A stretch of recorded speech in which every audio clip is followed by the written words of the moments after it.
ہم اپنے آسمان کو اور اپنے اللہ کو گواہ کر کے کہتے ہیں کہ اگر ایک لمحہ بھی زندگی کا تمہاری فکر کے بغیر گزارا ہو تو ہم اے اللہ ایک سانس بھی جینا نہیں چاہتے.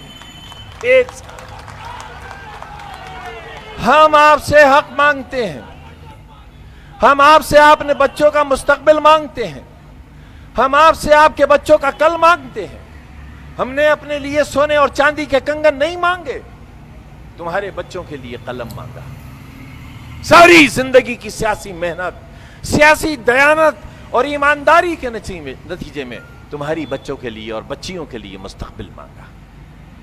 اور الحمدللہ یہ ہاتھ پھیلے تو سونے اور چاندی سے بھر گئے, یہ دامن اٹھا تو ہیرے اور جواہرات سے بھر گیا. یہ دامن دیکھو جا کر مولانا کے نام سے. کس مولانا کے نام سے؟ جن کے بارے میں باپو نے یہ کہا کہ اگر علی برادران نہ ہوتے ہندوستان آزاد نہ ہوا ہوتا.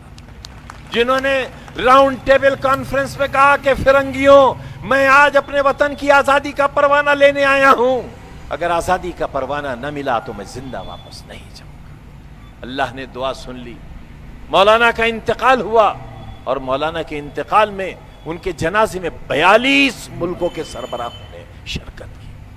42 ملکوں نے چاہا کہ مولانا کو وہاں دفن کیا جائے, لیکن وہ نیک فرشتہ آج بیت المقدس میں دفن ہے. ان کی دعاؤں کا نتیجہ ہے, ان کی نیکیوں کا صلہ ہے کہ مولانا محمد علی جوہر کے نام سے محمد علی جوہر یونیورسٹی قائم. 450 ایکڑ میں ہم نے اس ادارے کو بنایا ہے. کوئی یقیناً ایسا ولی بیٹھے ہوں گے, کسی ایک ولی کی دعا لگ جائے, میڈیکل کالج بنا رہا ہوں, دعا کر دو.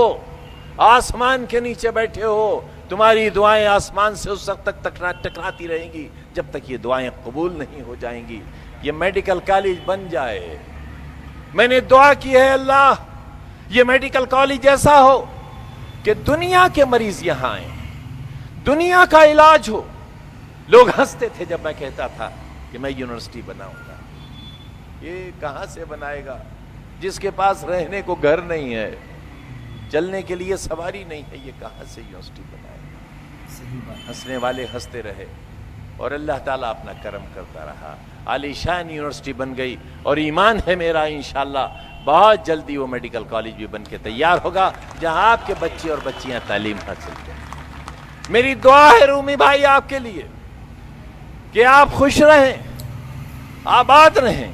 اللہ تعالیٰ آپ کو عزتوں سے نوازے. آپ نے ایسی حسین محفل کا انعقاد کیا ہے, ہمارا بھی دل خوش کیا ہے. آپ سے امید کرتا ہوں کہ مشاعرے کی کامیابی کا آپ وعدہ کریں گے, معقول داد دیں گے,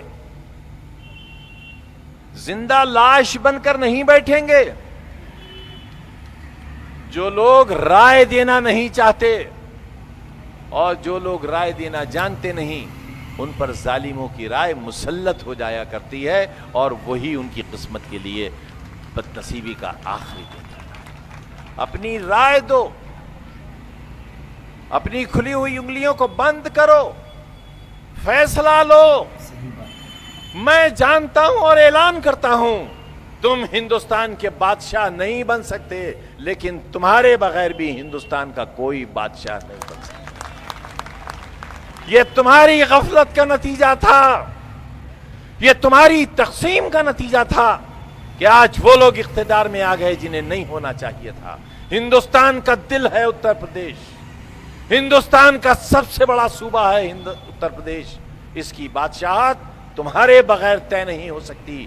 تم بٹ جاؤ گے تو ایک بار پھر ظالم حکمر آئے گا اور تم متحد ہوگے تو تاج تمہارے ہاتھ میں ہے, جس کے سر پر رکھو گے وہی بادشاہ ہوگا.